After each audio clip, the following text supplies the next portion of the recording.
Bird flu की वजह से मटन और बीफ की कीमतों में ज़बरदस्त इजाफा। इन दिनों दोनों शहरों हैदराबाद और सिकंदराबाद में बर्ड फ्लू के सबब चिकन की कीमतों में बहुत बड़ी गिरावट आ गई। लोग चिकन खाने से गुरेज कर रहे हैं। वहीं मटन और बीफ की कीमतें आसमान से बातें करने लगी। पहले ही मटन और बीफ की कीमतें किसी दुकान पे ज़्यादा तो किसी दुकान पे कम थी।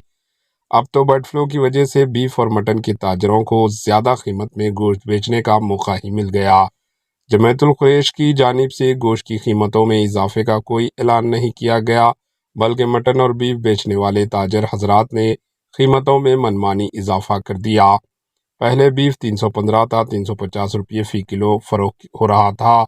अब इसे बढ़ाकर 400 रुपये फ़ी किलो कर दिया गया है। और मटन पहले 850 रुपये फ़ी किलो था, अब इसे बढ़ाकर 1000 रुपये तक 1100 रुपये फ़ी किलो कर दिया गया, जो कि बहुत ज़्यादा है। गरीब और मिडिल क्लास तबके के लोग इसे ख़रीदने से गुरेज कर रहे हैं, मगर अमीर लोगों को इन बढ़ती हुई कीमतों से कोई फ़र्क नहीं पड़ेगा। लिहाजा मिडिल क्लास तबके की जमायतुल कुरैश और तेलंगाना हुकूमत से दरख्वास्त है कि वो इस जानिब तवज्जो देते हुए मटन और बीफ की कीमतों में जल्द से जल्द काबू पाएँ, और जो ताजर हजरात ज़्यादा कीमतों में मटन और बीफ फ़रोख्त कर रहे हैं, इनके खिलाफ कानूनी कार्रवाई की जाए। Bureau report, AHN news.